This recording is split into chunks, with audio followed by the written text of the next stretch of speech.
भोले जी और माता पार्वती जी के कमल चारों में गोड़ छुके गोड़ लागता ने हमार प्रणाम स्वीकारों के।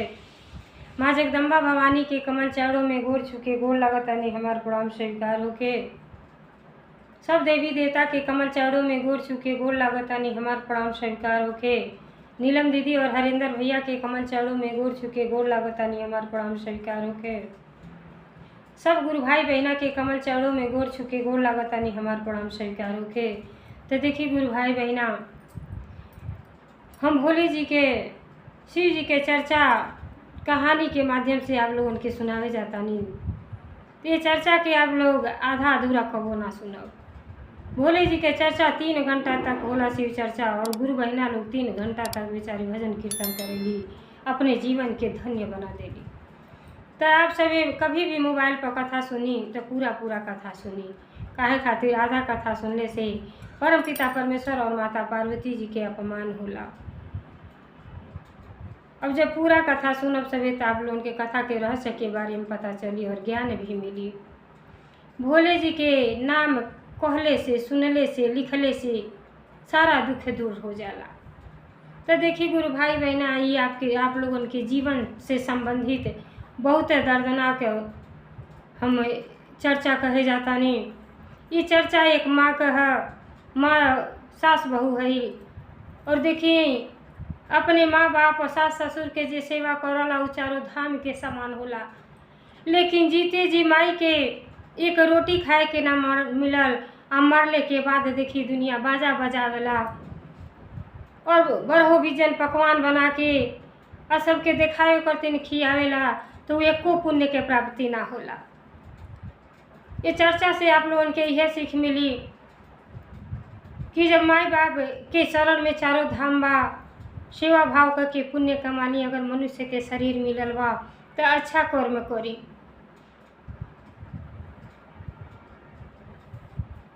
ये देखिए हमार कथा अगर आप लोगों की अच्छा लगी तो भोले जी और माता पार्वती जी के नाम कमेंट में जरूर लिख के भेजब सभी। और जी हमारे चैनल पर नया हुई वो हमारे विधाता ज्ञान चैनल के सब्सक्राइब कर दी। तो देखिए गुरु भाई बहन, हमारे एक और नया चैनल बा जौन देव शक्ति किरण सिंह के नाम से चैनल बनल बा। जब इतना बोलब सभी तो हर प्रकार के आप लोगों के गाना मिली।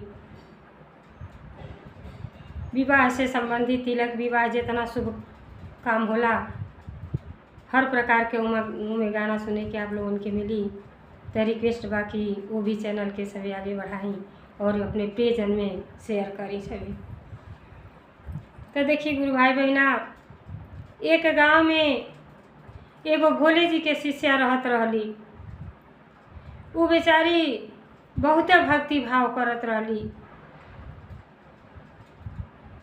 बिना पूजा पाठ कैले, भगवान जी के भोग लगौले कौनो काम ना करे। गुरु बहना, उनके दिल में हमेशा भगवान जी वास करत रहनी।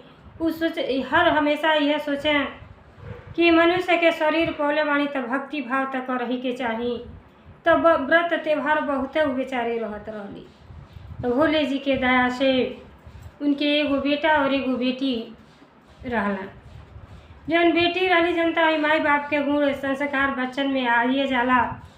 बेटी भी बहुत संस्कारित रहली और बेटिए जेठ रहली।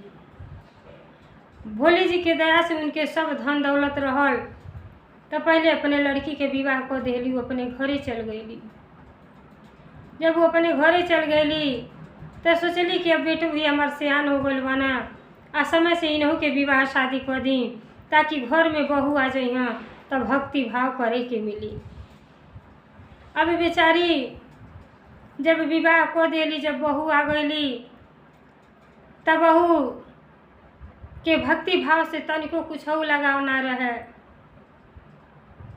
पढ़ाई लिखाई तो कले रही, लेकिन ज्ञान के बात कुछ ना जाने कि अपने बढ़न के सम्मान कैसे कल जाला, आदर कैसे कल जाला। लेकिन सास बहुते खुश रहे, कहे कोनो बात नहीं बा, जबे सांझ बा तबे बिहान बा, भोले जी के दया हुई तक एक न एक दिन जरूर सुधार कर ली हैं। आदमी के ज्ञान ना रहेला तो घर में आके बहुते कुछ बुढ़ापा तक सीखेला, लेकिन जब सीखल चाहिए गुरु भाई बहना तबे सीख पाई। जब तक बेचारी के जांगर रहल, काम धाम तो कुछ समझबे ना करें। हर प्रकार के सास बहू पता ना चले के सास है के बहू है, सब बेचारी करते चली अली। यह सोचे कि चलो आज तो जांगर बा, लेकिन आज भले ना करो ताड़ी की, लेकिन बुढ़ापा में के जानो ज्ञान होखे तो सेवा भाव करबे करें। लेकिन जीवन के केहू ना जानेला कि कब घड़ी के का लिखल बा, यह तो केहू ना जान पौले। अब गुरबहिना के इतना अचानक तबीयत खराब हो गई कि बेचारी बिस्तर पकड़ लेली। और जब बिस्तर पकड़ लेली तो बहू तो वैसे काम काज ना जानत रहली, न सेवा भाव कबो कुछ जनता ना रहली कि सेवा का होला। अब जब उठे तो वो खाली अपने पति के चाय खाना में तो उतने में परेशान हो जा कि कैसे करी, लड़का के लंच कैसे बनाई, तो समय से पति के टिफिन कैसे तैयार करी, इतने में लगे घबराहट होके। जब तक सास के जांगर रहल जबले कोयली तो घर में पता ना चलल, लेकिन जैसे सास बिस्तर धो लेली, अब सास के पूछा था, बेचारी वैसे पड़ल हैं, ना आगे ना था न पीछे, पगा केहू ना रहे। तो देखी गुरु भाई बहना, जब बुढ़ापा समय बहुत कठिन होला, यही खातिर कहेला सब जाओ जाल नीक कंगाल नाई नीक। नाती पोता बेटा बेटी बहू सब के उस समय निकाल के जब बूढ़न के माई बाप के बगल में बैठेला तो उकर उम्र बढ़ जाला। अब बेचारी भक्ति भाव समय से नहाई न उठी ना पावे, घुटना इतना कमजोर हो गई रहल कि डॉक्टर बेड रेस्ट बोल देल। जे इतना बिना नहैले कुछ ना करें, वो बिस्तर पर 8 दिन वैसे रह जा, न उनका बहू कपड़ा बदलें, न समय से चाय दें न खाना दें। बस एक चीज़ पौले रही कि डेली उनके खिचड़ी बना के दें। तो देखी गुरु भाई बहना, खिचड़ी से कितना ताकत हुई। जैसे बुढ़ापा ढलेला, लड़का और बूढ़न के भूखी एक के होला।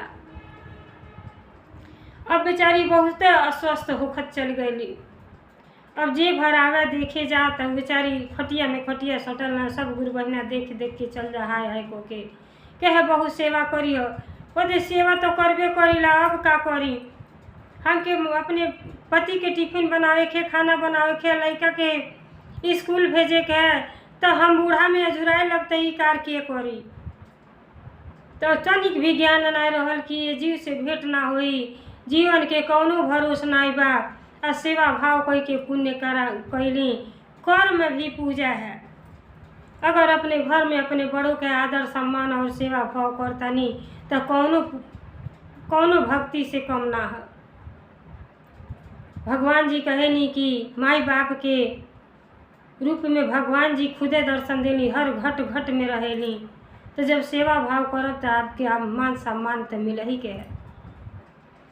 अब बेचारी एक कप चाय करतीन तरसे, अब मन में बेचारी के रोटी के आस लगल रहल कि रोटी सब्जी हमें यार बहू बना के खिला देती। अब लगता अब ई जान अब ना बची। तब एक ठो गुरु बहिना आईली देखे तो कहली कि ये दीदी ई का हो गई। कहली का करी, अचानक यही से सब ना जानेला कि शरीर के का होई। भक्ति भाव जब जांगर रहे तबे कहले एक चाहे गुरु बहिना। अब देखी न, अब समय सही रहती तो कितना भक्ति भाव करती, अपन अगलो जन्म बना लेती। लेकिन ना जानी कौन पूर्व जन्म के पाप बा कि बिस्तर रख ले धले बानी। लेकिन अब लगता ना जियब। तनी हमारे एक बात रिक्वेस्ट बा कि हमारे बेटी के बुला देती, हम तनी अपने नज़र से देख लेती। और जौन बहू रहली, बहू के केहू के भार ना बर्दाश्त होके, पतिया अपने बच्चन के सिवा अनेरे ना कहल जाला कि हम आई आ कि हमार पति ने दूसर बोले तो फोड़ दी कपड़े। अब दोनों जनी के अलावा केहू के उनके सेवा भाव खाना दाना बनावल पसंद ना रहे। अब गुरु बहिना कहली कि ठीक बा, हम रौरे बेटी के नंबर दी, अब बात कर लेता नहीं है, देख लिए न बिहान के पछतावा हुई। सही बात है, जीवन के कौनो भरोसा ना। अब जैसे बहुत सुनली कि हमार ननद आवतड़ी, अब लगली मुँह टेढ़ी आवे कि देखो न, अब आई तो नहीं लेके परेशान रहनी है ये बूढ़ा बैठल बड़े बिछौना पर सुतल बड़े, सुतल सुतल चाय चाहे, खाना चाहे, पानी चाहे। अरे उ तो कहे 24 घंटा में खिचड़ी बना के दे देता नहीं, उतना धन्य बा, उतना के महानता समझताड़ी। अभी बेचारी अपने बेटी लगे फ़ोन कैली कि ये बहनी अब लगातार चंद दिन के हम मेहमान बानी, आ जाता नहीं तुहों के देख ली। तो जनता बानी मरते समय अपने बेटा बेटी सबके इतना याद सतावला कि प्राण पखेरु भी जल्दी ना निकल सकेला। अभी बेचारी रोत अड़ी और गुरबैना से कहत अड़ी कि बेटी आ जाती तन उन्हों के देख लेती। कहली काहे रोत आनी, आपके सेवा भाव ना होला। कहली अरे सेवा भाव अब का कही, जब अपन जंगरा नहीं खा तो सेवा भाव के करी। अब रोए लगली तो बहू कहताड़ी देखो ना नखड़ा देखावताड़ी, करे कि हम ही रोज करतानी, आई आंसू गिरावत है के करता, खिचड़ी हम ही बना के देला। खिचड़ी के अलावा कौनो मतलब ना रहे। बेचारी खटिया में खटिया सट गई रहली, लेकिन सेवा भाव के कुछो के ठिकाना ना रहे। और जब बेटी अली तो देखली तो देखी यही करतीन बेटी करतीन मरेला सब, बेटी बेटा में तो कहेला फर्क ना होखे के चाहिए। लेकिन बेटी जितना माई बाप के सेवा कर देली उतना बेटा कबो जीवन में ना कर पाई। लेकिन जो अच्छा बनौले रही वही के ना बेटी के प्राप्ति हुई। बेटी तो ओकरे घर में पैदा होली जे बहुत अच्छा कर्म कैले रहेला, वही बहाना से दान पुण्य कैले के अवसर मिलेला। अब जब बेटी अली और माई के ही हालत देखली तो बेचारी आंसू ना थमल लगल, झरझर आंसू गिरे कि माई ही कैसे का हो गई धोके। कहली का करी बहनी, अब तो हमसे उठल ना जा सकता, ना जानी प्राण पखेरु कब उड़ जइहा। सोचनी है तो से भेंट कली। अब आके माई के पास बैठल बाड़ी, चेहरा देख के रो रहल बाड़ी, करेजा फाट रहल बा कि माई के कैसन शरीर रहल कैसन हो गई। और 24 घंटा में एक बार खिचड़ी खाई तो सोची दिन ई देह दशा कैसन रही, वो पर बीमार आदमी। अब उनकर जौन पतोही रहली, भौजाई रहली, उ गईली तो एठो गुरबहिना रहली और रहली, कहली कि नंदा करती चाय बना के ले अली। तो देखिए आजकल के ऐसा संस्कार बा। पहले के हमनों के पुराना जमाना के ना रहनी है, केहू अगर ज्येष्ठ घर में आ जात रहल तो लाइन से सबकर सब पैर छुअत रहल। और जितना लोग रहत रहल चाय नाश्ता बनावत देरिए ना चूल्ही पर बना के रख देत रहल सब। तो आजकल तो बिना कहले तक के उठबे ना करी, बनल तक ढेरे है। अब वो कहत अड़ी गुरबहिना कि ये बहनी ये बहू तुहार ननद आयल बड़ी, चाय वही बना दो। बड़ा हिम्मत जुटा के किचन में गईली और ऊपर मुँह टेढ़ियावत उड़ियावत गईली कि अब इहो परेशान करे आ गईली। अब वहीं तो एक जनी के लेके झेले रहल, अब जहाँ 2 जनी के भोजन बनाए तहाँ 3 जनी के बनाए पड़ी। अब उनके देखता परेशानी हो गई। अब चाय बना के जब ले ली तो 2 कप चाय ले ली, एगो गुरबहिना के आ एगो अपने ननद के। ननद शिव भक्त रहली, आ केहू के चेहरा देख के पहचान जा कि मने इनके दिमाग में का चलता। अब शब्द कबो इस्तेमाल ना करें, सब देख के समझ गए लली, लेकिन कुछ ना बोलत है। और गुरबहिना तो चाय पी लेली, लेकिन बेटी चाय लेके बैठल बड़ी। जब भौजाई वहाँ से हट गई तो कहली हे माई तू चाय पेबू। कहली कि ना बहनी तोके आयल बा तो तू पी ल, तू मेहमान हो। हमके तो खाली वो 24 घंटा में खिचड़ी मिलेला, एकरे अलावा कुछ ना मिलेला। कहली ऐसा बात तू चाह हमार पी ल, हम जाता नहीं भौजी से दूसर लेके पी ले।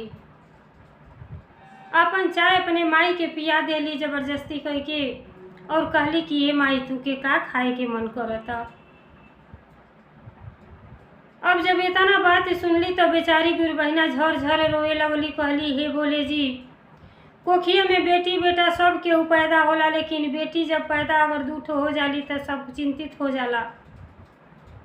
अब बेटा 4 गो होखा तो बेटा माने मुँह जब बवा जाला तो अति प्रसन्न होला सब। लेकिन बेटा कौने काम के कि बेटा बहू केहू किनारे ना लगता। कहली कि ये बेटी हमार तो रोटी सब्जी बहुत दिन से मन करता, रोटी और सब्जी। कहली ठीक बा माई, चिंता न करो, चल तनी भौजी से कह दे कि हमार रोटी सब्जी खाए के मन करता, अब बना दिए तो तूहू के खिया दे।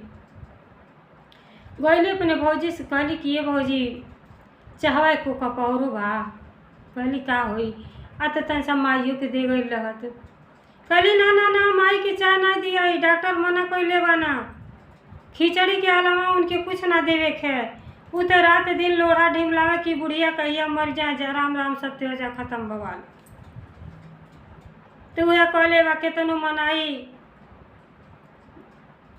माई मरे और मिहार भी आनी तबो न छूटे तीन पर आनी। सोचे कि हमने के मियाँ बीबी रहल जाए, इनसे कंटक कट जा, लेकिन जब ले लिखल ना रही तब ले केहू के मौत ना हुई।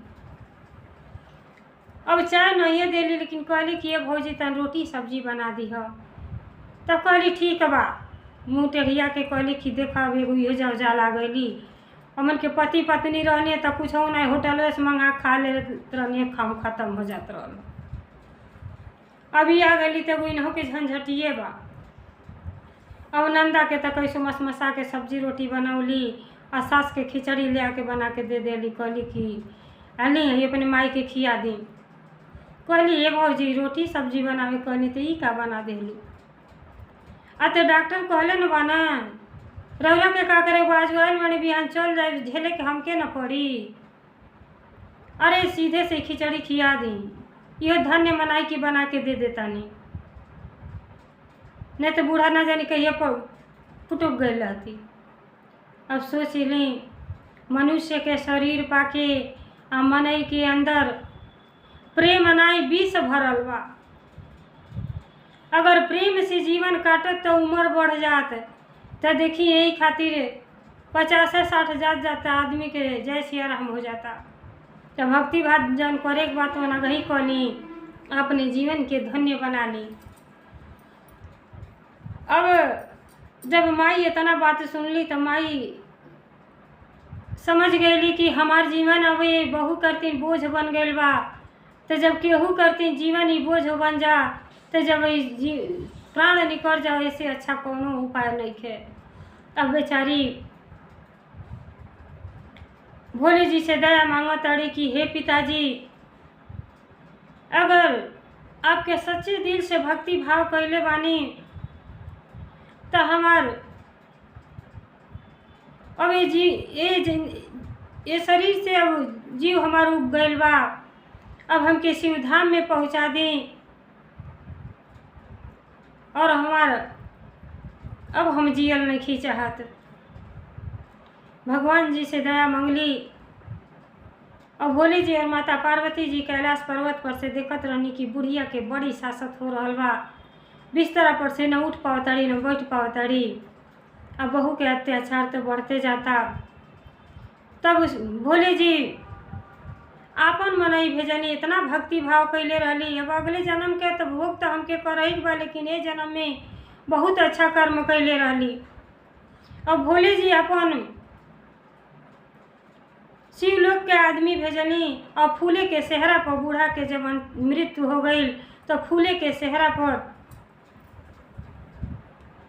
शिव जी के आदमी लोग ले गई और शिव धाम में पहुंच गई बेचारी। तो वो तो मर गईली। अब मरने के बाद देखी जब मर गईली तो बेटा बहू बैंड बाजा के साथ अपने सास के बहुत खुश भैली कि बूढ़ा आज ही खत्म हो गईली, बहुत अच्छा भइल। अब बूढ़ा के अंतिम संस्कार भइल। अब अंतिम संस्कार भइल, एगो रोटी करतीन बूढ़ा के प्राण निकल गईल, लेकिन एक रोटी बहू बना के एगो रोटी सब्जी अंतिम इच्छा जौन होला उ ना पूरा कपौली। अब मरले के बाद देखी कहताड़ी कि ए जी देखी कई प्रकार के सब्जी बने के चाही, कई प्रकार के पूरी सब्जी बने के चाही और बुनिया के साथ मिठाई के साथ धूम धड़का से काम क्रिया होखे के चाही। अरे गुरु बहिना ई सब व्यर्थ बा, रौरे एको जनी के नौखी आई उ चली लेकिन अगर अपने माई बाप के सेवा कर देनी तो चारों धाम के बराबर बा, चारों धाम के बराबर बा। अब जब लगल लोग काम क्रिया करे आओ, पूरी पकवान जब बने लगल तो बेटी के झरझर आँखी में से आंसू गिरता कि देखो न माई जीते जी एगो सूखल रोटी करती तरस गई, प्राण निकल गई, लेकिन एगो रोटी सब्जी खाए के ना मिलल। आ सब जितना लोग जुटल रहो ही बीच में बेचारी के जब सच्चाई रहल निकल गई कि अरे ई सब के कौनी काम के बा कि जीते जी एगो रोटी सब्जी ना बना के सास के खियौली, अब मरले के बाद ही पूरी पकवान सब व्यर्थ बा। लेकिन देखी जैसन हमार करनी रही, जैसन कैली वैसन पौली। अब जब सास के इतना कुछ कैले रहली तो उनहू के एक ठो बेटा रहला। अब बेटा छुटैया पर से दादी लगे बड़ा रहत रहना, दादी बहुते प्रेम करत रहली। आ जैसे जैसे देखें सब लड़का के ज्ञान रहल। आ जब सियान हो गए ना, जब इहो विवाह शादी अपने लड़का के कैली, तो जब लड़का के कैली तो जब बहू जौन अली तो जनता बाणी आजकल के बहू जब अली तो अगल बगल सभे न कहेला कि अपने सास के कितना सेवा कैले रहली, कैसे रहत रहली। धीरे धीरे सब पोल पट्टा मिल ही जाला घर का।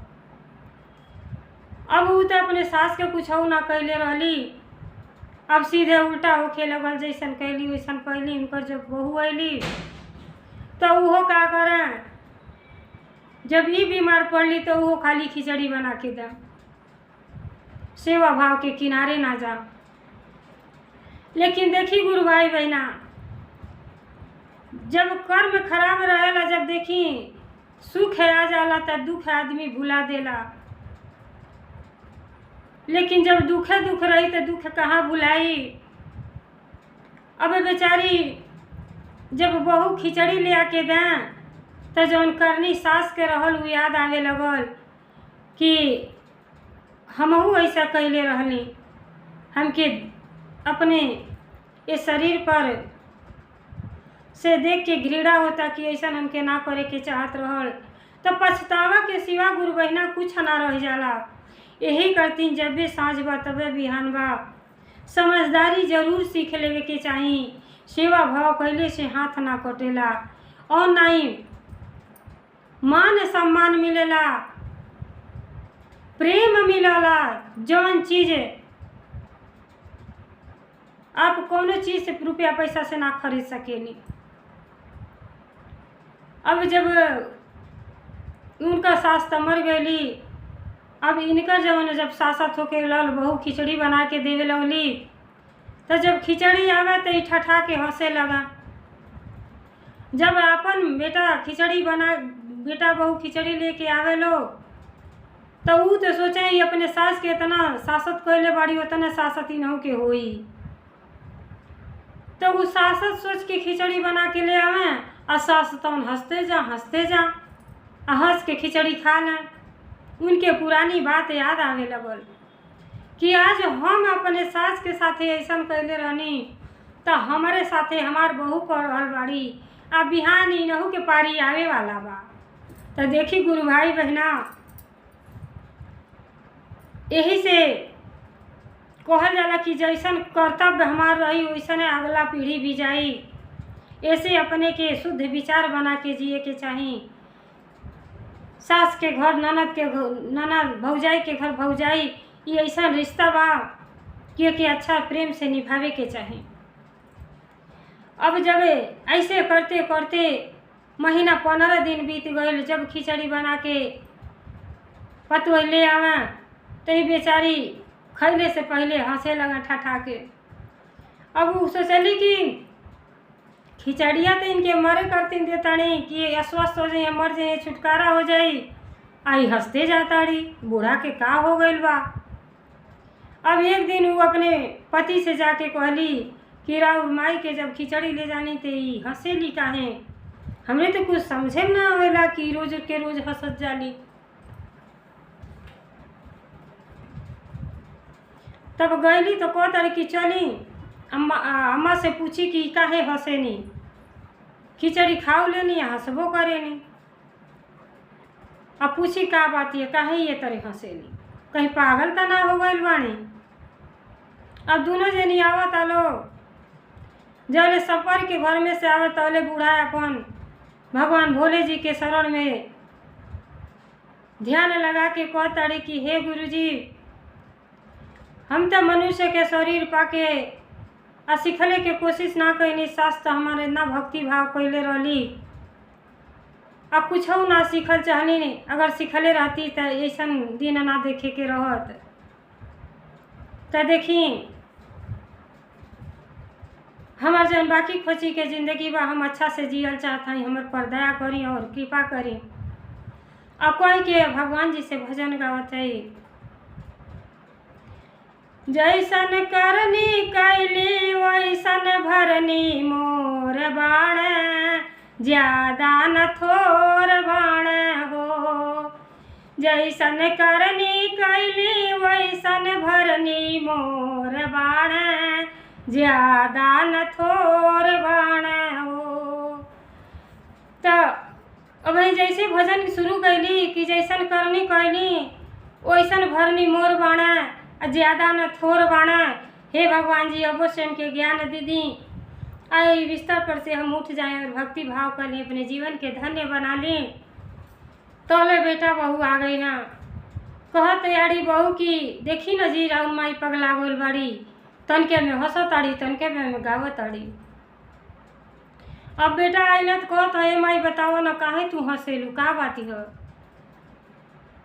तो अपने बेटा बहू के चेहरा देख के मुस्कियाताड़ी और कहताड़ी कि ये बेटा तो ऐसे तो कुछ नहीं खे छिपल, तू तो जानते बड़ा कि हम अपने सास के सेवा भाव नहीं कैली, तो वही के कर्म के फल हमके भोगे के पड़ता।